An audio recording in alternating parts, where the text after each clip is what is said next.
कलाम खुदा से आज जो हम सीखेंगे एक ऐसा सवाल है जो कि आज तक जो उनसे इसको जो है वो सीखा नहीं गया और लेकिन ये अक्सर सवाल जो उनसे है शायद ज़हनों में आता हो। और ये सवाल जो उनसे है ये मत्तित्याह रसूल की इंजील 15वें बाब की 24वीं आयत में है।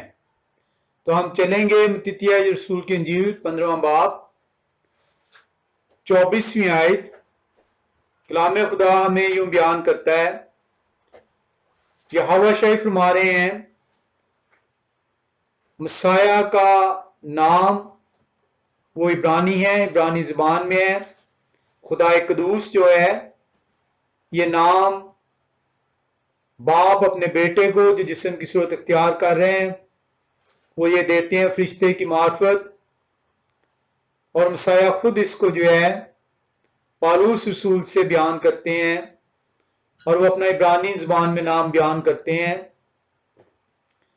मसाया का नाम जो इंसान ने अपने तौर पर घड़ा अपनी नाइल्मी के बायस, अपने कलाम सुनाने वाले की कलाम से दूरी और लाइल्मी के बायस किसी ने यीशु कर दिया, किसी ने जीसस कर दिया, किसी ने ईसा कर दिया, किसी ने यशु कर दिया।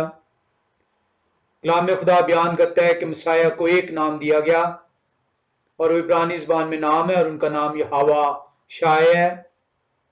यहोवा मेरा बचाने वाला, जिसका मतलब है मत्तित्याह रसूल की इंजील 15वां बाब और 24वीं आयत मसाया बयान करते हैं, मगर उन्होंने उन्हें कुछ जवाब न दिया और उनके शागिर्दों ने पास आकर उनसे ये अर्ज की। ये मैं 23वीं आयत देख रहा हूँ, मत्तित्याह 15 बाब की 23वीं आयत। मगर उन्होंने उन्हें कुछ जवाब न दिया और उनके शागिर्दों ने पास आकर उनसे ये अर्ज की कि उन्हें रुखसत कर दे, क्योंकि हमारे पीछे चिल्लाती है। एक बदरू है जो कि एक बेटी के अंदर है और वो उसे सताती है। मसाया इसके जवाब में बयान फरमाते हैं मत्तित्याह 15 बाब की 24वीं आयत में, और ये वो मौजू है जो आज हम सीखेंगे। मसाया फरमाते हैं, उन्होंने जवाब में कहा, मैं इस्राएल के घराने की खोई हुई भेड़ों के सिवा और किसी के पास नहीं भेजा गया। इस सवाल को लेकर बहुत से गैर मसीही तो ये दावा करते हैं कि आपके जो मसाया हैं वो तो खुद फरमाते हैं कि मैं इस्राएल की खोई हुई भेड़ों के सिवा और किसी के पास नहीं भेजा गया। तो वो तो एक इलाके के नबी हैं, वो तो एक कौम के नबी हैं, वो दुनिया के निजात दहिंदा कैसे ठहरे। अफसोस की बात है कि मसीही लोग भी जो है आज तक इस बात को नहीं जान पाए कि मसाया ने ये जो बात कही है, उन्होंने जो फरमाया है कि मैं इस्राएल की खोई भेड़ों के सिवा और किसी के पास नहीं भेजा गया, इसका मतलब क्या है। अगर मसाया ये फरमा रहे हैं कि इस्राएल की खोई हुई भेड़ों की मैं तलाश में आया हूं, तो हमें द लॉस्ट शीप ऑफ इस्राएल को तलाश करना होगा। हमें ये जानना होगा कि वो लॉस्ट शीप जो हैं, वो जो खोई हुई भेड़ें हैं, और कौन सी भेड़ें, जो इस्राएल की भेड़ें हैं, वो कौन हैं और मसाया ने ये क्यों सादर फरमाया अपने मुंह से। हम ईमान रखते हैं एक खुदा पर, एक बदन पे जो मसाया का बदन है और हम उसके अज़ा हैं। हमारा ईमान है कि हमारा एक ही खुदा है और वो खुदा जब जिस्म की सूरत इख्तियार करते हैं और जमीन पर आते हैं, हम उनका बदन ठहरते हैं और वो हमारा सर गर्दाने जाते हैं। हमारा ईमान है कि वो जल्द आने वाले हैं और वो आकर उन खोई हुई भेड़ों को जो प्रागंदा हो चुकी हैं, जो उन्होंने अपने मुंह से सादर फरमाया कि मैं इस्राएल की खोई हुई भेड़ों की तलाश में आया हूं, मैं इनके सिवा और किसी के पास नहीं भेजा गया, वो उन्हें फिर से इकट्ठा करेंगे और वो उन भेड़ों के चरवाहे ठहरेंगे। हमारा मकसद इस्राएल की उन खोई हुई भेड़ों को तलाश करना है और देखना है कि उन भेड़ों के अंदर हमें कलाम खुदा का भेद किस तरह मालूम पड़ता है। हम मत्ती रसूल की इंजील 15 बाब की 24वीं आयत को सीखेंगे और हमारा आज का मौजू है द लॉस्ट शीप ऑफ इस्राएल, इस्राएल की खोई हुई भेड़ें। कलाम खुदा के अंदर हम देखते हैं कि जब भी किसी से सवाल पूछा जाता है कि इस्राएल, जिसे आमतौर पे इसराइल कहा जाता है, इस्राएल जो है इब्रानी ज़बान में कहा गया, उसे आप अपनी मर्जी के मुताबिक नाम को तब्दील नहीं कर सकते। जब भी पूछा जाता है, किसी से भी पूछा जाए कि इस्राएल क्या है, तो बयान होता है इस्राएल एक छोटा सा इलाका है, इट्स अ स्मॉल कंट्री, अरब के एरिया में एक छोटा सा मुल्क है। कुछ लोग कहते हैं कि इस्राएल यहूदी कौम है और कुछ ये बयान करते हैं कि ये वो चर्च है, वो कलीसिया है जो खुदा की कलीसिया ठहरेगी।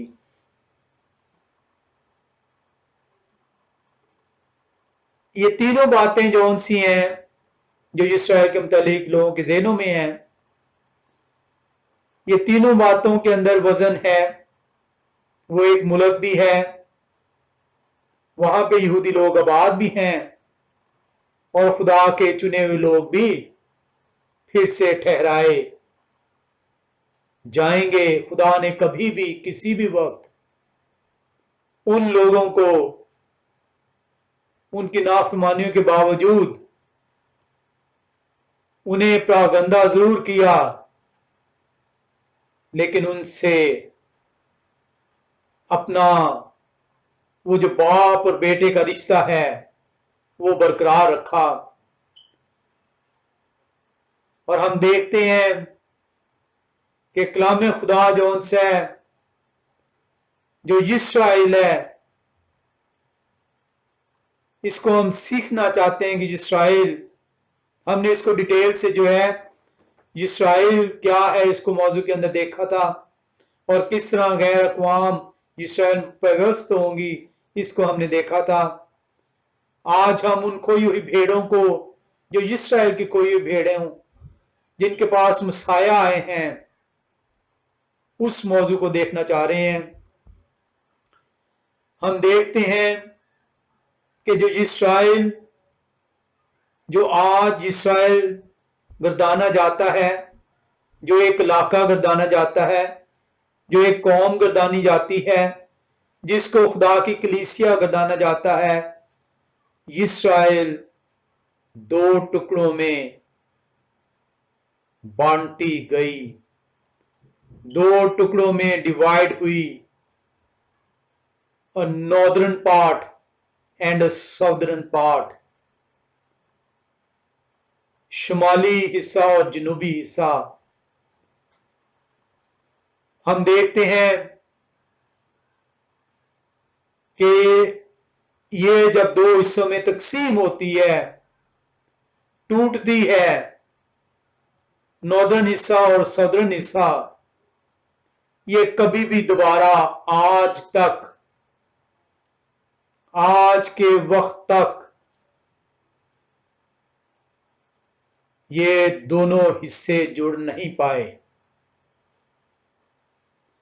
Israel never came back together. Israel was a part of northern and southern region, and they never came back together. ये दोनों जो उनसे उस वादे की जमीन से बेदखल होते हैं, वो वादा जो खुदाए कदूस अपने बंदों से, अब्राहम से, यिर्खाक से, याकूब से फरमाते हैं, उस वादे की जमीन में जो उसे आप यशुआ कहते हैं, यशुआ नहीं यहोवा शाय है इब्रानी में, वो लेकर चलते हैं मोशे के बाद। उस मुल्क में वो जो वादे की जमीन है, उस जमीन से बेदखल कर दिए गए। हम देखेंगे, हम सीखेंगे उन वजूहात को कि ये इस्राएल तकसीम होती है और ये किन किन इलाकों में बेदखल होती है, और क्या इनकी वापसी आज तक एज अ कंबाइंड इसराइली मुमकिन हो पाई कि नहीं। और मसाया ने जब ये फरमाया कि मैं सिर्फ इस्राएल की खोई हुई भेड़ों के सिवा और किसी के पास नहीं भेजा गया, क्या माने रखता है। हम देखते हैं जो नॉर्दर्न पार्ट है ये सीरिया की गुलामी में जाता है, और जो सदर्न पार्ट है ये बाबल की गुलामी में जाता है। सदर्न पार्ट जो उनसा है, इसका बड़ा हिस्सा जो है बाबल की गुलामी से वादे की जमीन में वापस आता है, और जो नॉर्दर्न पार्ट है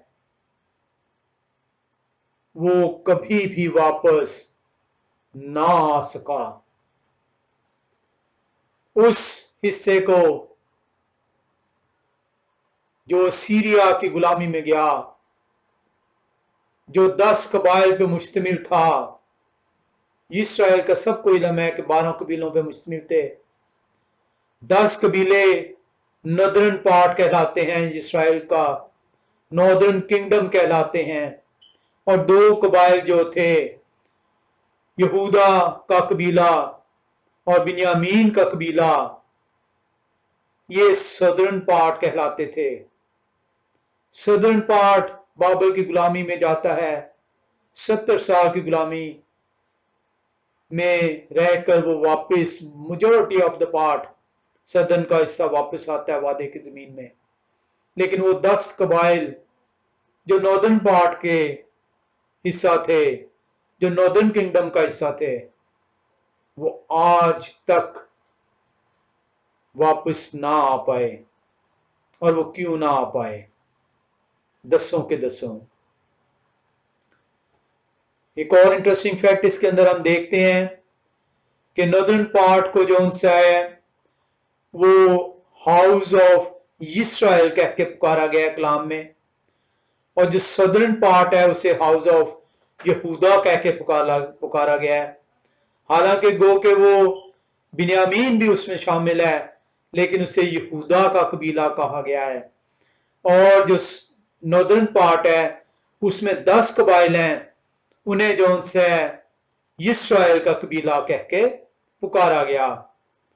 हम देखते हैं कि सम टाइम जब आप हाउस ऑफ इस्राइल कहते हैं, इस्राइल का कबीला या इस्राइल के जानते हैं, तो कलाम खुदा के अंदर मुख्तलिफ जगहों पे ये पूरे का पूरा एक मुकम्मल इस्राइल जो कि नॉर्दर्न और सदर्न पार्ट है उसको बयान करता है।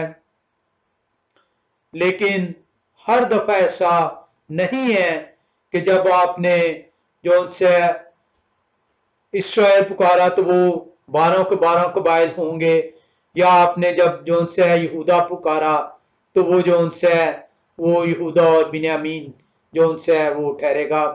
हम देखते हैं कि जो बिन्यामीन है, क्योंकि वो छोटा कबीला है, वो यहूदा में जो उनसे वो जम तो नहीं हो रहा, लेकिन उसके साथ मिलके यहूदा का बड़ा होने की वजह से वो यहूदा का कबीला जो है वो ठहरता है। और जो बाकी 9-10 कबीले हैं वो इस्राइल उन्हें कहा जाता है, या हाउस ऑफ इस्राइल गर्दाना जाता है। हम ये देखना चाह रहे हैं कि ये हमारे लिए इंपॉर्टेंट क्यों है, ये क्यों हमारे लिए आज अहमियत रखता है। क्योंकि मत्तित्याह रसूल की इंजील जब आप 15वें बाब में आते हैं और उसकी 24वीं आयत में पढ़ते हैं, तो वहां पे ये सवाल आपसे कलाम खुदा आपको बयान करता है। आप किस तरह मसाया को ये कहते हैं कि वो आपकी निजात के लिए आए हैं। मसाया तो खुद फरमाते हैं मत्तित्याह 15वें बाब की 24वीं आयत में, उन्होंने जवाब में कहा, मैं इस्राएल के घराने की खोई हुई भेड़ों के सिवा और किसी के पास नहीं भेजा गया। वो तो खुद फरमाते हैं, he said I was sent only to the lost sheep of the house of Israel. Lost sheep of the house of Israel. हमने अभी देखा थोड़ी देर पहले कि हाउस ऑफ इस्राइल जब बोला जाता है तो house of Israel northern kingdom जो कि 10 कबाइल पे मुश्तमिल थी, जो कभी वापस ना आई, जो कि मसाया के जमाने में भी मौजूद नहीं थी उस वादे की जमीन में। मसाया कहते हैं मैं उनकी तलाश में आया हूं, मैं उनके सिवा और किसी के पास नहीं भेजा गया। कलाम खुदा में हम देखते हैं कि मसाया ये क्यों कहते हैं। मैं और आप ये दावा करते हैं कि मसाया मेरे और आपके लिए आए हैं। वो इस पूरी दुनिया के गुनाह उठाने आए हैं। यूहन्ना नबी उन्हें देखते ही बयान फरमाते हैं, देखो खुदा के बरे जो दुनिया का गुनाह उठा ले जाते हैं। क्या यूहन्ना ने रूह की हिदायत से नहीं पुकारा? तो मसाया ने यह क्यों कहा कि मैं इस्राएल की खोई हुई भेड़ों के सिवा और किसी के पास नहीं भेजा गया? हम इस सवाल को सीखेंगे कि मसाया ने यह क्यों कहा। वो कौन सी भेड़ें हैं, मैं कौन हूं, मेरी क्या आइडेंटिटी है, क्या मैं उस खोई हुई भेड़, उस गले का हिस्सा हूं? और अगर मैं उस गले का हिस्सा हूं तो मैं मुबारक हूं, क्योंकि मसाया मेरे लिए आए हैं ताकि मैं निजात पाऊं।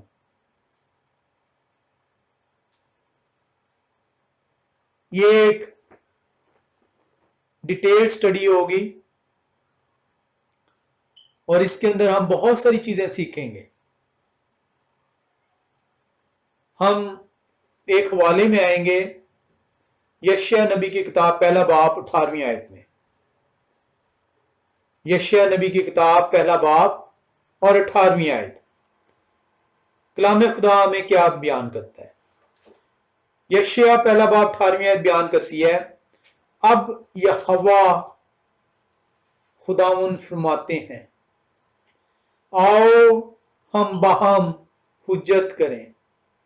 अगरचे तुम्हारे गुनाह किरमजी हों तो वो बर्फ की मानित सफेद हो जाएंगे, और हर चंद वो अरगवानी हों तो भी उनकी मानित उजले होंगे। यहोवा खुदा मेरे और आपसे मुखातिब है।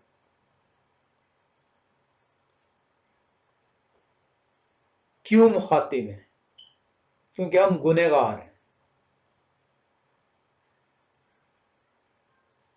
हम गुनाहों की दलदल में धंसते हैं, हमसे गुनाह सरजद होते हैं, हमसे खुदा के हुक्म टूटते हैं। मेरा और आपका खुदा जो वाहिद खुदा है, जो इस जहां का खालिक है, वो ये फरमा रहा है, come now let us reason together. आप मुबारक हैं, खुदा आपसे कह रहे हैं लेट अस रीजन टुगेदर।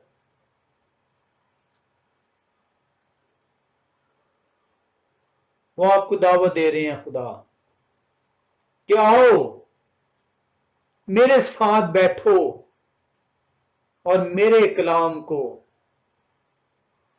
जानने की कोशिश करो, मेरे साथ जानने की कोशिश करो, मेरे साथ सीखने की कोशिश करो।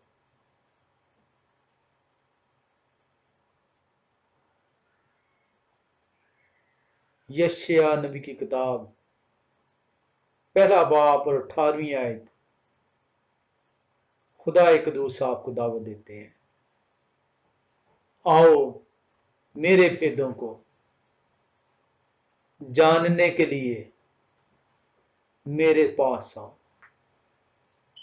आओ हम बाहम मिलकर हुज्जत करें। वो कहते हैं, though your sins are like scarlet they shall be as white as snow, though they are red as crimson they shall be like wool। क्या मैं और आप खुदा के साथ खुदा की इस दावत में शामिल होना चाहते हैं? क्या मैं और आप खुदा की इस दावत में खुदा के साथ रीजनिंग करना चाहते हैं, हुज्जत करना चाहते हैं, खुदा से सीखना चाहते हैं? चाहे हमने उससे पहले कलाम को जैसा भी सीखा हो, जैसा भी सुना हो, जैसा भी समझा हो, आज खुदा आपको कहते हैं, आओ मेरे साथ बैठो। Come on let us reason together. आओ हम बाहम मिलकर हुज्जत करें। कलाम खुदा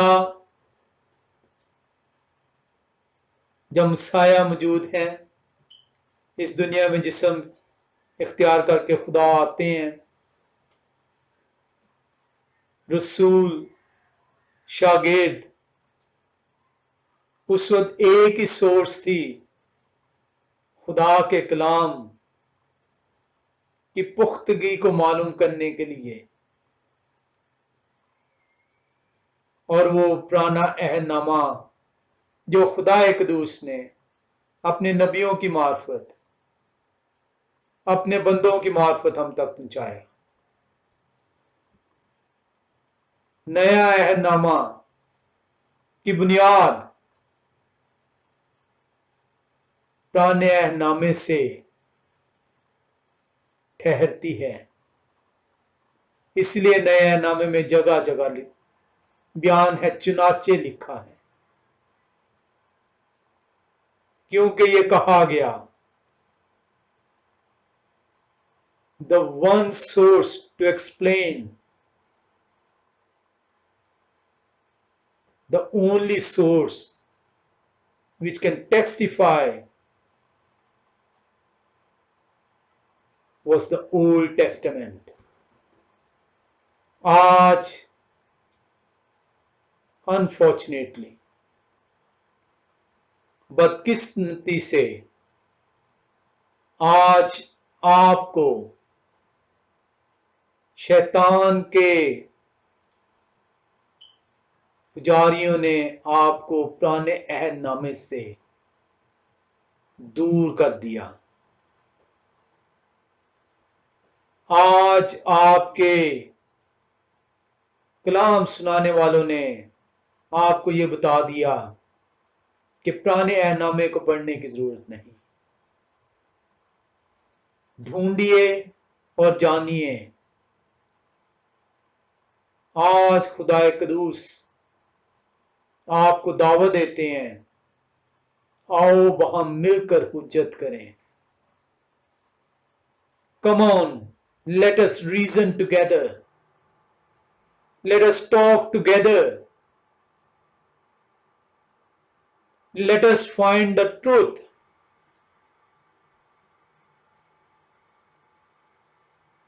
एक मशहूर ज़माना कलाम की पुख्तगी को जानने के लिए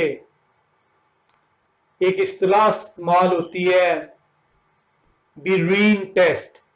मैं बिरीन टेस्ट की तफसील में नहीं जाऊंगा, कभी अगर हटकर जो उनसे हमने इसको देखा तो इसमें हम देखेंगे इसकी तफसील। बिरीन टेस्ट बेसिकली, बिरीन टेस्ट जो है, ये बिरीन टेस्ट जो है, ये जो इस्तिलाह है, ये नए नामे से जो है उसको लिया गया है। इसके लिए अमाल की किताब 17वें बाब की 11वीं आयत में आते हैं। अमाल की किताब 17वें बाब की 11वीं आयत कलाम खुदा आपको बयान करता है। कलाम खुदा अमाल की किताब 17वें बाब की 11वीं आयत में बयान करता है, ये लोग थिस्सलुनीके के यहूदियों से नेक ज़ात थे, क्योंकि उन्होंने बड़े शौक से कलाम को कबूल किया और रोज बरोज किताब मुकद्दस में तहकीक करते थे कि आया ये बातें इसी तरह हैं। That is called a Berean test. Let us come together, let us talk together. खुदाए कदूस कह रहे हैं, मेरे भेद को जानने के लिए, मेरे कलाम को सीखने के लिए आओ मेरे साथ, मैं सिखाऊंगा, मैं अपना कलाम तुम्हारे अंदर डालूंगा, जिस तरह मैंने अपने बंदों को अपना कलाम दिया और वो कलाम आज आप तक पहुंचा। थिस्सलुनीके के कलीसिया जब कलाम सुनाया गया तो लिखे वो रोज बैठते थे और तहकीक करते थे कि आया जो कलाम बताया जा रहा है, सिखाया जा रहा है, इसी तरह जिस तरह बताया जा रहा है। आज मेरे और आप समेत कितने लोग हैं जो कलाम को सुनकर एक वक्त निकालते हैं उस कलाम की तहकीक करने के लिए। कितने लोगों के पास ये वक्त मौजूद है? कितने लोगों ने खुदा के साथ उनकी इस दावत को कबूल किया है जो यशायाह नबी की किताब पहले बाब की 18वीं आयत में दी गई। कहा गया, come on let us reason together. कितने लोगों के पास वक्त है? अपने अंदर झांकिए और देखिए, खुदा के कलाम को जानने की आपके अंदर वो रग़बत भी मौजूद है कि नहीं। खुदा का कलाम खुदा दावत देते हैं। वो कहते हैं आओ तो सही, बैठो तो सही। मेरे लोग जिन्होंने कलाम को कबूल किया वो बैठते हैं, वो तहकीक करते हैं, वो जानना चाहते हैं कि आया जो कलाम हमें सुनाया जा रहा है वो वैसे ही है, क्योंकि ना आपने तहकीक की, ना ही आपने वक्त दिया, और इसीलिए कलाम की समझ आपसे उठा ली गई। नए अहदनामे को सीखने के लिए हमें पुराने अहदनामे को जानना जरूरी है। नया अहदनामा जो है वो उसकी बुनियाद, उसकी समझ पुराने अहदनामे के अंदर है। और जब हम मत्तियाह रसूल की इंजील 15वें बाब की 24वीं आयत को देखते हैं, जहां पे मसाया फरमा रहे हैं, वो कह रहे हैं मैं इस्राएल के घराने की खोई हुई भेड़ों के सिवा और किसी के पास नहीं भेजा गया।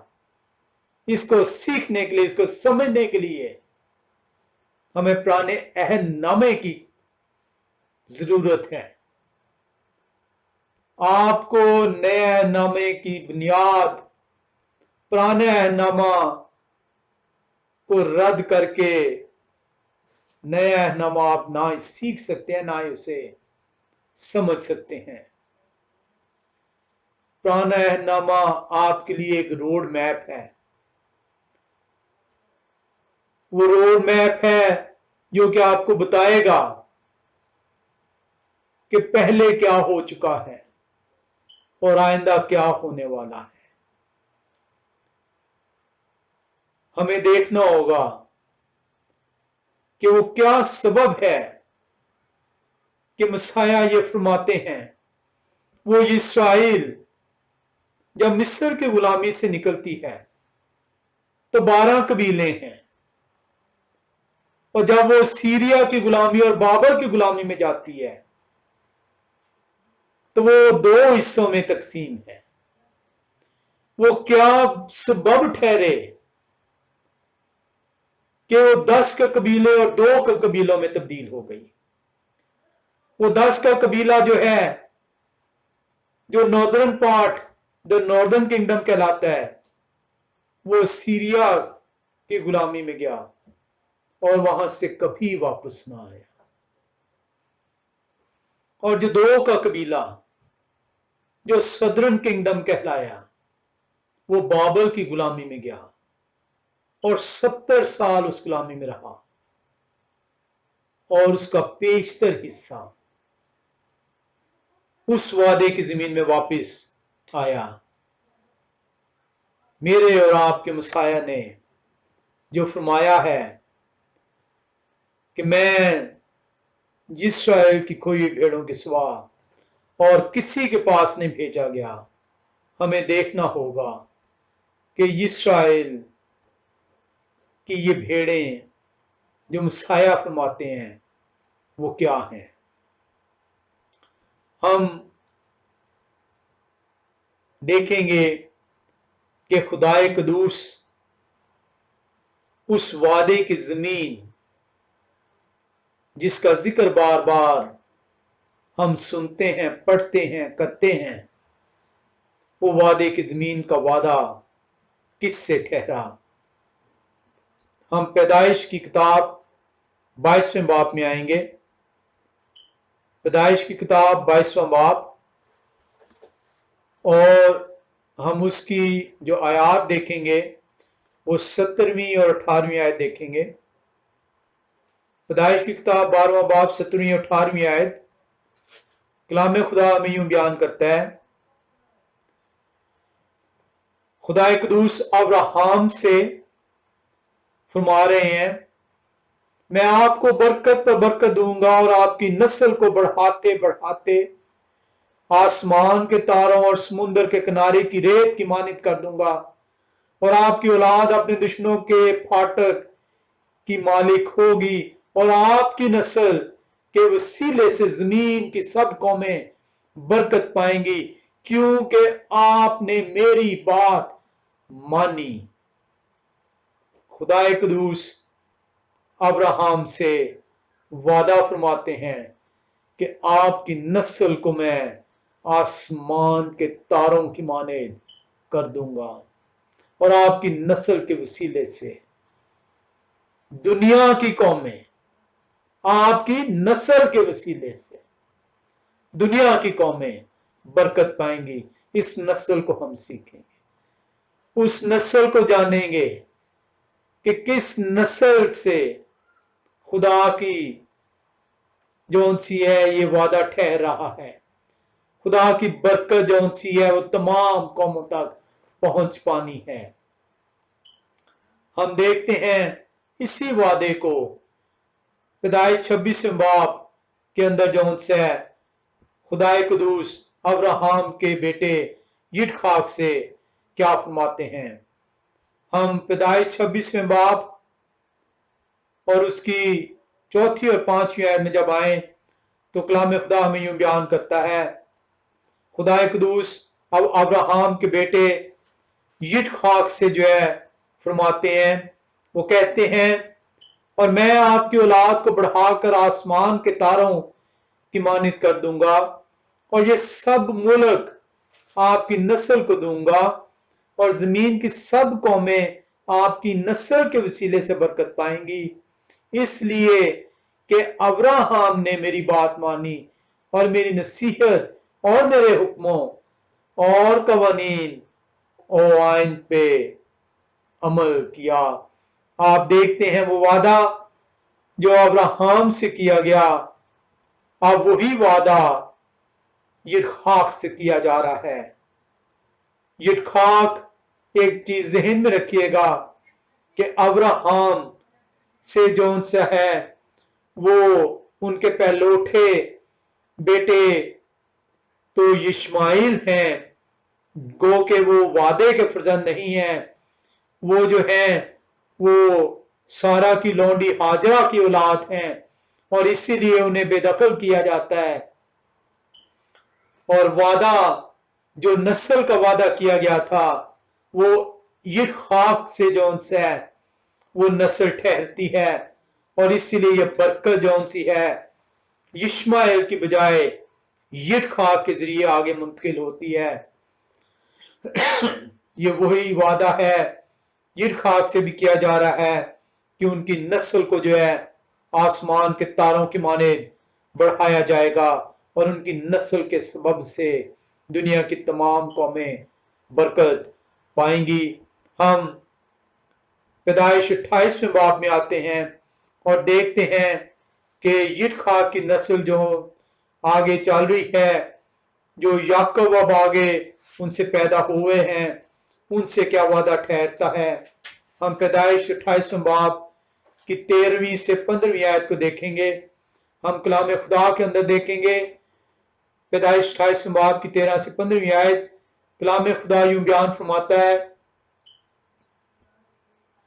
और ये हवा खुदावन उनके ऊपर खड़े कह रहे हैं कि मैं ये हवा खुदावन आपके बाप अब्राहम का खुदा और यिठखाक का खुदा हूं। मैं ये जमीन जिस पर आप लेटे हैं आपको और आपकी नस्ल को दूंगा, और आपकी नस्ल जमीन के गर्द की जरों की मानित होगी, और आप मशरिक और मगरब और शिमाल और जनूब में फैल जाएंगे, और जमीन के सब कबीले आपके और आपकी नस्ल के वसीले से बरकत पाएंगे।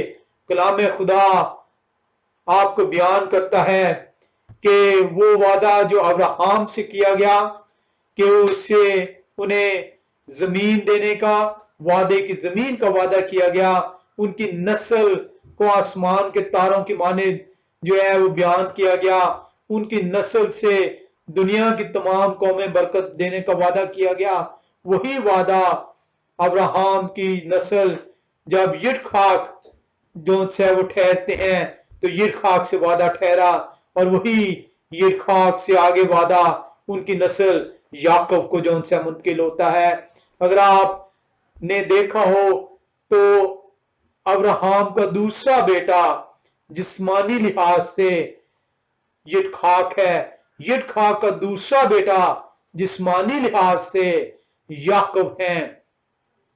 आप देख रहे हैं कि पहलोठा जो है जिस्मानी लिहाज से उस बरकत का वारिस नहीं ठहरता, बल्कि दूसरा बेटा जौन सा है वो वादा का वारिस जौन सा वो ठहरा है।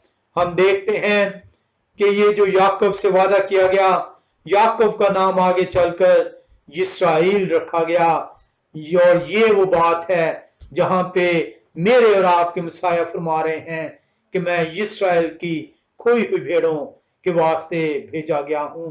हम देखते हैं पैदाइश की किताब 35वें बाब की 10वीं आयत में, पैदाइश की किताब 35वें बाब की 10वीं आयत हमें बयान करती है, और खुदा ने उन्हें कहा, याकूब को फरमा रहे हैं, हम 9वीं आयत से देख लेते हैं पहले से, पैदाइश 35वें बाब की 9वीं आयत। और याकूब के खुदान आराम से आने के बाद खुदा उन्हें फिर दिखाई दिए और उन्हें बरकत बख्शी, और खुदा ने उन्हें कहा, किन्हें? याकूब से। और खुदा ने उन्हें कहा कि आपका नाम याकूब है, आपका नाम आगे को याकूब ना कहलाएगा, बल्कि आपका नाम इस्राएल होगा। सो उन्होंने उनका नाम इस्राएल रखा।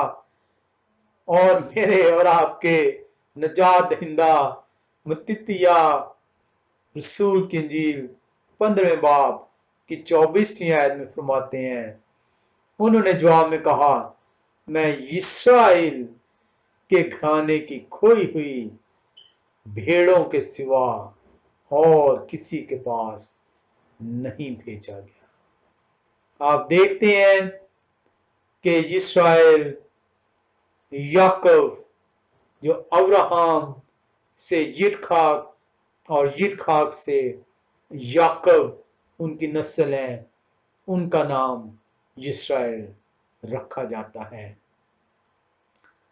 आप देखते हैं कि याकूब के आगे जो है वो 12 बेटे जौन से हैं वो ठहरते हैं। याकूब का नाम खुदा कदूस ने इस्राएल रखा। खुदा कदूस ने कहा कि आपका नाम इस्राएल रखा जाता है, और इस्राएल के आगे 12 बेटे पैदा हुए। उन 12 बेटों के नाम आप में से अक्सर लोगों को जो है वो मालूम होंगे। जो 12 बेटों के नाम, जो 12 कबीले ठहरते हैं, वो रोवन है, शिमाउन है, लेवाय है, यहूदा है, ज़बूलून है, यिसखार है, दान है, गाद है, अशर है, नफ्ताली है, यूसुफ है, और बिन्यामीन कहलाता है। हम देखते हैं कि याकूब जो इस्राएल हैं वो उस वादे की जमीन में मौजूद हैं। उनके 12 बेटे पैदा होते हैं। वो नहायत ही जो है वो खुदा कदूस की बरकत से मालामाल ठहरते हैं।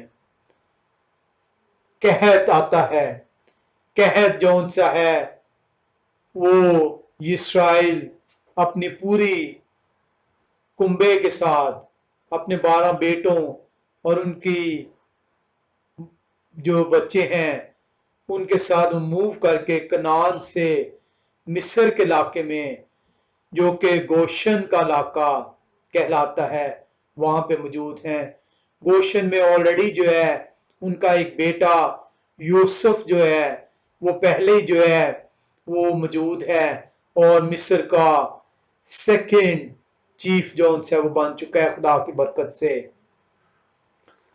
हम देखते हैं कि इस्राएल जो है वो जब अपने बाकी 11 बेटों और उनके कुंबे के साथ जो कि 70 जाने हैं, वो जब मिस्र में पहुंचते हैं तो मिस्र का इलाका गोशन जो है कहलाता है और उसमें जो है वो ठहरते हैं। हम इसे पैदाइश की किताब 48वें बाब में देखते हैं और उसकी 5वीं आयत में। पैदाइश की किताब 48वां बाब और 5वीं आयत कलाम खुदा से हमें बयान करती है। लिखा है, सो आपके दोनों बेटे जो मुल्क सॉरी जो 5वां आयत है ये बयान करेगी कि जो इस्राएल है, जो याकूब जिनका नाम तब्दील हो चुका हुआ है, अब वो यूसुफ के बेटों को जो उनसे है वो बरकत दे रहे हैं। उस बरकत को जो कि अब्राहम से वो बरकत ठहरती है यित्खाक पर, यित्खाक से याकूब पर, अब वो याकूब उस बरकत को आगे मुंतकिल करते हैं। तो 48वां बाब जो उनसे है उसकी 5वीं आयत, वो यूसुफ को जो है, जो उनका बेटा है जो मिस्र में ऑलरेडी पहले से मौजूद था, उसे वो फरमाते हैं, वो कहते हैं, सो आपके दोनों बेटे जो मुल्क मिस्र में मेरे आने से पहले पैदा हुए मेरे हैं, यानी रोबन और शिमौन की तरह इफ्राइम और मुनस्सी भी मेरे ही होंगे।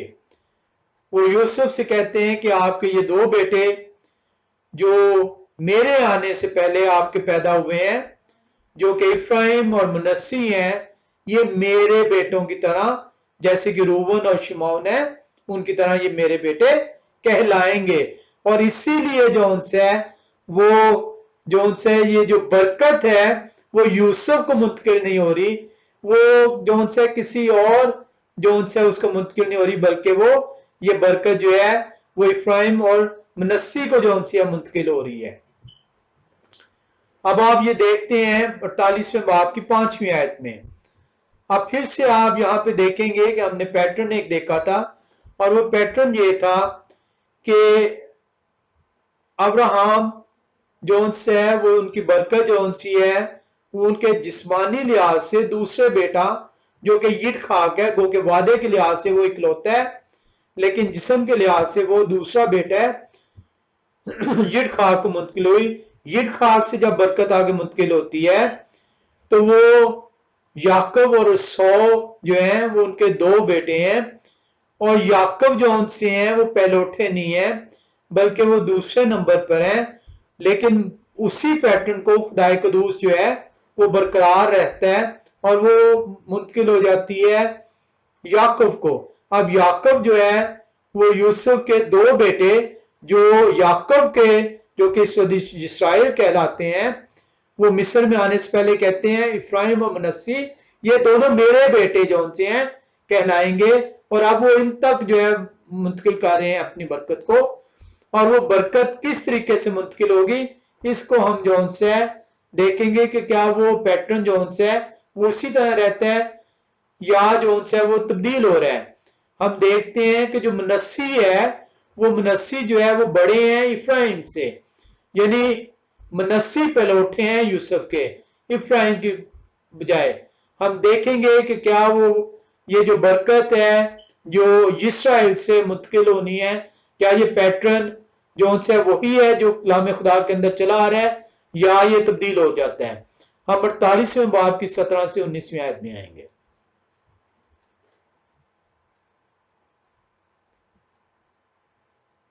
पैदाइश की किताब 48वां बाब 17 से 19वीं आयत। 17 से 19वीं आयत कलाम खुदा में यूं बताता है, और यूसुफ ये देखकर कि उनके बाप ने अपना दाहिना हाथ इफ्राइम के सर पर रखा नाखुश हुए, और उन्होंने अपने बाप का हाथ थाम लिया ताकि उसे इफ्राइम के सर पर से उठाकर मनस्सी के सर पर रखें। और यूसुफ ने अपने बाप से कहा कि आए मेरे बाप ऐसा ना करें, क्योंकि पहलौठा ये है, अपना दाना हाथ इसके सर पर रखें यूसुफ चाह रहे हैं कि वो याकूब जो इस्राइल है वो बरकत दे रहे हैं, और इसलिए बरकत दे रहे हैं क्योंकि उन्होंने कहा है कि इफ्राइम और मनस्सी जो मेरे आने से पहले आपके बेटे हैं, ये मेरे बेटे कहलाएंगे। और वो इफ्राइम के हाथ पे अपना दाहिना हाथ रखते हैं और मनस्सी के हाथ पे अपना बायां हाथ रखते हैं। यूसुफ इसे देखकर ना खुश हो रहे हैं और वो अपने बाप का हाथ थाम लेते हैं और चाहते हैं कि उसको जो उनसे है इफ्राइम के सर पर से दाना हाथ उठाकर मनस्सी के सर पर रख दें। और यूसुफ अपने बाप से कहते हैं कि आए बाप ऐसा ना करें, इस हाथ को उठाएं इफ्राइम के सर पर से अपना दाहिना हाथ और मनस्सी पे रखें क्योंकि मनस्सी पे लौटे हैं। आप 19वीं आयत में देखें कि ये इस्राएल जो याकूब हैं वो क्या फरमाते हैं। उनके बाप ने ना माना और कहा आए मेरे बेटे, मुझे खूब मालूम है इससे भी एक ग्रोह पैदा होगी और ये भी बुजुर्ग होगा। वो मनस्सी के लिए कह रहे हैं कि मनस्सी आप फिक्र ना करें, मेरे दोनों हाथ जो हैं मैंने रखे हैं, ये बरकत ही जा रही है मनस्सी से भी जिसके ऊपर मैंने बायां हाथ रखा है।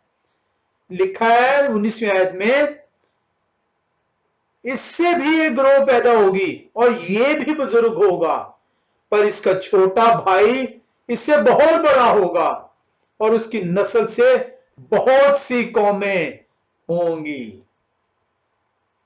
उसकी नस्ल से बहुत सी कौमें होंगी। Not one nation. This is the striking point now. इसको इंग्लिश में हम देखते हैं। Genesis 48, 17 to 19. When Yusuf saw that his father was laying his right hand on Ephraim's head, it displeased him, and he lifted up his father's hand to remove it from Ephraim's head and place it instead of Manasseh's head. Yusuf said to his father, don't do it that way, my father, for this one is the firstborn. Put your right hand on his head. But his father refused and said, I know that, my son, I know it.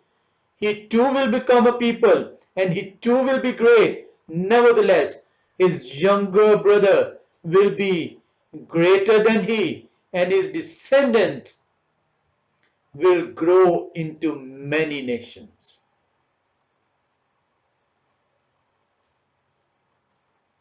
किससे many nation बनेंगे? Ephraim से। किसने कहा? किसने बरकत दी? याकूब, जो इस्राएल कहलाते हैं। Israel said that Ephraim will become a many nation. और जब आप इसको इब्रानी ज़बान में देखते हैं कि इसके लिए क्या फ्रेज इस्तेमाल हुई है,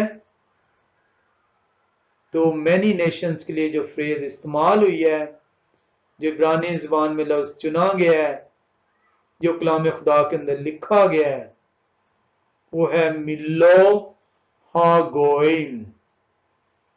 मिलो हा गोइम। गोइम का मतलब है फॉरेन नेशंस, गैर कौमें, जिसको आप इंग्लिश में जेंटाइल्स कहते हैं। This is where the Gentiles are originated. Gentiles का मतलब है not of one nation but of the nations. और इस्राएल ने जो इफ्राइम को बरकत दी और कहा, nevertheless his younger brother will be greater than he and his descendants will grow into many nations। इस्राएल ने बता दिया कि इफ्राइम से एक कौम नहीं, बहुत सी कौमें निकलेंगी, और ये वो बहुत सी कौमें, जेंटाइल्स, गैर कौमें कहलाती हैं। खुदा की नजर में खुदा ने कहा, मेरी कौम, मेरे लोग, वाहिद कौम। और इफ्राइम से मैनी नेशंस, जेंटाइल्स, और इसीलिए जेंटाइल्स जो उनसे हैं वो खुदा के लोग नहीं कहलाए। इफ्राइम जो कि छोटा था मनस्सी से, उसी पैटर्न को जो चला आ रहा था वो फॉलो किया गया, और इफ्राइम से बहुत सी कौमों का वादा किया गया, और कहा गया कि वो बहुत सी कौमें उससे पैदा होंगी। खुदा की कौम नहीं, बल्कि बहुत सी कौमें। और हम इसको देखेंगे, आज हम यहीं तक इसको रखेंगे। आज हमने ये देखा है कि ये जेंटाइल्स किस तरह वजूद में आते हैं। हम इसको आगे सीखेंगे कि ये जेंटाइल्स खुदा की कौम क्यों ना ठहरे, और किस तरीके से खुदा की उस बरकत को, उस निजात को ये हासिल कर पाएंगे। जहन में रखिएगा, मैं और आप जेंटाइल्स हैं। हमारे लिए सवाल आज आपको खुदा कुदूस ने दावत दी है, come on, let us reason together and find out who you are. How would you be my people, be my nation? खुदा कुदूस आप सबको बरकत दें। आमीन।